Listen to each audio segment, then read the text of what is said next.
Bonjour, comme promis la semaine dernière, nous voici devant une maquette Patlabor en soft vinyle au 1/60e de Bandai. Je ne vais pas vous refaire le discours de ces 2 dernières semaines, mais donc il s'agit d'un kit en soft vinyle, ce qui est une bizarrerie en soi. Au lieu d'être un kit en plastique injecté comme les autres kits au 1/60e de Bandai de Patlabor, là il s'agit donc de kits en soft vinyle et de kits qui complètent en fait le bestiaire. Le nombre assez conséquent de labors que l'on voit dans la série télé Patlabor, puisque là il s'agit donc d'un modèle qui est proposé sur la série télé. Si je ne me trompe pas, Patlabor on Television, c'est indiqué sur la boîte. Le kit date de 1990, je vois d'ici que il est au même prix que les précédents, à savoir donc 1500 yens.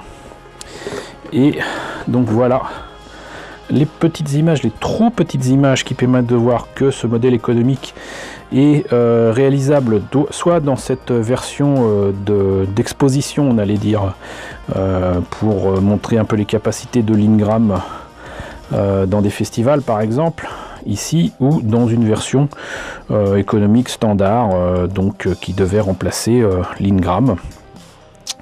Et qui était donc un modèle de base mais fait en masse. Voilà. Donc voilà ce kit en ce vinyle. On a vu ce que donnait la boîte, on va voir ce que ça donne à l'intérieur. Petite précision au passage, je me demandais où c'est que je les avais pris, j'en avais pas le moindre souvenir, mais de vilaines traces que j'ai enlevées sur les boîtes qui indiquaient qu'il y avait donc des étiquettes avec des prix, sans doute des étiquettes françaises. Là je l'ai enlevé et là j'ai oublié de le faire. Tendrait à prouver que j'ai acheté ça dans des commerces en France, à Paris ou ailleurs. Je pense que c'est soit des kits que j'ai achetés chez Feu Madoka, qui était une boutique spécialisée dans le manga et notamment dans les produits dérivés, surtout les maquettes. Et sinon à un moment Tonkam en avait aussi, et Tonkam n'arrivait d'ailleurs pas à les vendre et les avait soldés, et j'avais acheté comme ça des kits de conversion que je vous montrerai bientôt de Patlabor, qui permettent de modifier les Ingram, qui permettent de modifier le griffon pour faire la version Aquatype. Et je pense que j'ai acheté ça dans des commerces français. Maintenant, c'est pas le plus intéressant, c'est que je me disais que ça vous intéresserait peut-être de savoir comment enlever des vilaines traces, comme ici. Je vais vous montrer ça immédiatement. Alors en fait, ce qu'il vous faut, c'est de l'essence F. En fait, c'est de l'essence à briquet et un coton-tige que j'ai ici préalablement imbibé d'essence F. Et ce que vous faites, c'est que vous passez l'essence F sur les restes ou même sur l'étiquette en question, et vous voyez que tranquillement, petit à petit, si le papier en dessous n'a pas été abîmé, c'est pour ça qu'il faut en fait plutôt utiliser l'essence F sur l'étiquette qui n'a pas encore été enlevée, puisque vous allez imbiber en fait l'étiquette, le papier ou le carton ou quoi de cette essence, et ça va en fait dissoudre la colle qui est encore sur le document qui a été donc collé sur la boîte. Et là vous voyez, j'ai eu le mauvais choix de faire ça avec les ongles comme beaucoup, mais en fait si je l'avais fait tranquillement avec de l'essence F et à coton-tige, je l'aurais fait beaucoup plus proprement et beaucoup plus tranquillement. Et donc là vous voyez, je fais rapidement pour vous, mais je devrais pas, parce que ça abîme très certainement la boîte, et ça c'est pas bien. Bon, enfin bon, c'est pas que je m'en fiche, mais contrairement à d'autres, je considère que ces boîtes là maintenant c'est à moi, je vais pas les revendre ni rien, et j'en fais ce que je veux. Mais vous voyez que ça arrange quand même largement les choses.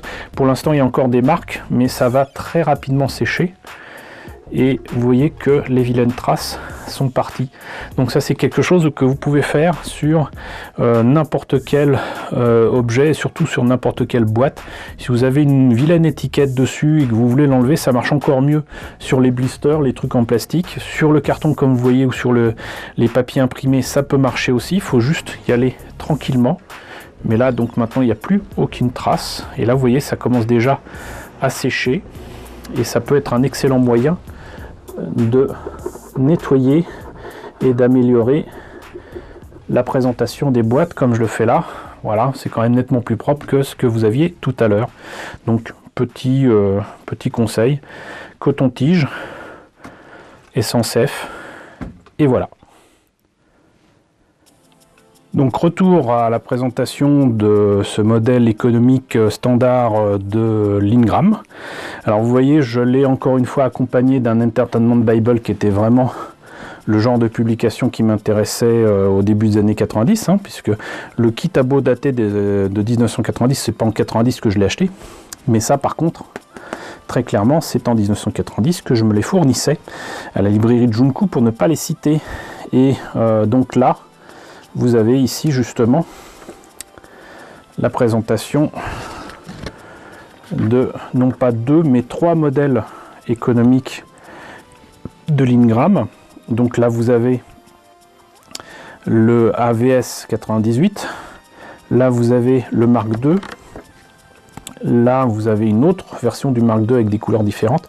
C'est la raison pour laquelle d'ailleurs je l'ai à peine monté, j'y ai pas touché en termes de peinture, parce qu'en fait ces 3 versions je les trouve très intéressantes. Et il y a 2 têtes différentes, la tête ici et la tête là, c'est pas la même. Et moi je suis vraiment très partagé sur la version à faire. Celle-ci me tente énormément, mais je ne serais pas contre l'idée de faire celui-ci, si ce n'est qu'il a un bouclier tout noir, alors que je trouve assez étrange. Là, c'est comme s'ils avaient mis un cache, comme si finalement ce qui avait marqué dessus, ça les intéressait plus. C'est quand même assez étrange. Mais enfin bon, voilà, ça c'est le genre de publication que je vous montrerai, un de ces 4, qui est très intéressant, avec donc beaucoup d'illustrations couleurs en plus, et c'est quand même bien sympathique d'avoir tout ça. Mais donc la version économique, la voilà, et nous avons, comme pour les autres maquettes, donc un écorché ici du Labor qui est présenté en maquette, donc magnifique illustration. La notice, donc les pièces en présence, toujours la même chose pour le saut-vinyle. Il faut enlever les excès de saut-vinyle et obtenir ces éléments là. On note que là il y a un véhicule supplémentaire avec cet Ingram. Vous avez donc bel et bien 2 têtes différentes pour un même modèle de Labor. Ici il est indiqué qu'il faut enlever les petits cercles à l'intérieur des pièces ici pour le bassin et le buste. On a là le bras droit, le bras gauche, les jambes, et voilà. Donc normalement c'est supposé donner ceci, mais j'en doute fortement. Mais on va voir ça immédiatement. Je suis un peu pressé, mais voilà. Donc vous avez ici en plus évidemment les autocollants pour les marquages. Ici Mark II pour le bouclier, ou AVS 98 selon la version qu'on veut utiliser. Et certainement les espèces de petites plaques d'immatriculation et l'indication, j'imagine peut-être police de Tokyo ou quoi, je sais plus quoi. Bref, donc les autocollants c'est là, et les pièces sont ici. Je vais vous les présenter tout de suite. Alors voilà les pièces en présence, avant de passer sur les mêmes défauts que je vous ai déjà signifiés sur le Saturn Labor. Voici le véhicule, donc la patrouille de Labor. Et bon, on l'a maintenant de façon en plastique injecté assez facilement dans les kits en plastique ou un 60e de Bandai, mais à l'époque ça n'existait pas. Donc quand ce kit là est sorti, c'était le seul moyen de l'avoir à cette échelle là. Mais vous noterez que c'est fait d'un seul tenant, d'un seul bloc presque, puisqu'en fait à l'intérieur c'est creux. Donc faut juste rajouter éventuellement de la carte plastique si on a peur de voir le creux de cette maquette. Mais donc bien évidemment les roues ne roulent pas en vrai, hein, c'est pas un jouet. Mais voilà, donc c'est un petit plus de ce kit de l'époque de 1990. Et sinon, comme c'est un kit qui présente donc la possibilité de faire deux modèles différents de la Bord, bah vous voyez que là j'avais choisi apparemment de faire cette tête là et ces épaules là, mais du coup vous noterez que les bras et les épaules et surtout la tête, donc en fait sont vraiment les grosses différences entre les deux modèles, contrairement à ce que je disais, c'est pas seulement la tête. Par exemple ici c'est quand même plus proche des épaules de l'Ingram normal, sauf qu'il n'y a pas de gyrophare ici au-dessus. Alors que là c'est un petit peu plus rond, un petit peu plus bulky. Donc vous avez ici donc des épaules différentes avec les bras à mettre dessus. D'ailleurs je comprends pas parce que oui apparemment ça a été mis, mais bon, et il y a du bruit là dedans, mais je vais vous expliquer pourquoi. Je vais en profiter d'ailleurs pour vous montrer que là c'est typiquement le genre de choses justement à garder, c'est à dire que j'ai enlevé l'excès de ce vinyle ici, mais j'ai gardé cette partie là. Là pour le bouclier, même réflexion que sur le Saturn Labor, donc il y a un creux là qui est du plus vilain effet, vraiment très très moche à mettre sur ici sur l'avant-bras. Donc je n'ai pas fait le trou, alors je n'ai pas fait le trou pour mettre le bouclier, mais c'est là. Là vous avez les antennes pour les deux différentes têtes. Là vous avez l'autre tête de ce modèle économique. Et donc le gros défaut de la majorité des kits comme ça en ce vinyle, c'est que là, vous voyez par exemple, j'ai tenté de mettre cette articulation là, là-dedans, et ce faisant, en triturant le machin et tout, bah là, ça commençait à casser. Et donc si j'avais continué, bah, ça aurait cassé complètement. Donc là il faudrait éventuellement que je recolle en espérant que de la super glue puisse tenir tout ça et qu'ensuite ça puisse tenir suffisamment pour subir en fait des torsions ici. Mais je pense que je vais réagrandir le trou et peindre le truc correctement, enfin de la couleur que j'ai prévue, et puis de le mettre ensuite à l'intérieur. Et sinon donc là le pied tient, mais j'avais pas fait le trou ici pour mettre la jambe là. D'ailleurs c'est à se demander si en fait non, c'est bien ça, c'est en fait les pieds sont comme ça au final, et ça m'a l'air d'être assez sympathique. On reconnaît bien la gueule, le profil de l'Ingram, et ça devrait rendre assez sympathique, si ce n'est que bah, bien évidemment vous avez là une main prise avec un flingue. Vous avez du coup une tête et des épaules qui ne seront pas utilisées au final et qui rejoindront la boîte à radio, mais pourquoi pas, pourquoi pas. Donc voilà, écoutez, j'espère que vous avez vu quand même suffisamment de choses, parce qu'à l'écran le contraste était un peu fort, je suis désolé, mais quoi qu'il en soit, donc c'était le modèle économique, le AV standard 98 économie de Shinohara.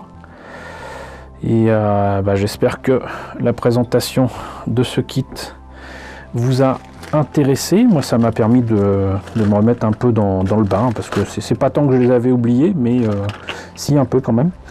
Donc voilà, vous savez maintenant à quoi ça ressemble. J'en ai remis une couche concernant les kits en ce vinyle. Vous en savez plus sur comment enlever les vilaines traces d'étiquettes sur vos boîtes. Donc j'espère que tout cela vous a intéressé. N'hésitez pas à me dire ce qu'il en est dans la section commentaires. N'hésitez pas à liker, n'hésitez pas à partager, n'hésitez pas à vous abonner si ce n'est pas déjà le cas. Coucou aux nouveaux abonnés qui nous ont rejoints ces derniers temps. Coucou aux grands anciens. Merci à tous de votre soutien, merci à tous de votre fidélité, et je vous retrouve la semaine prochaine pour un nouveau kit de Pat Labor.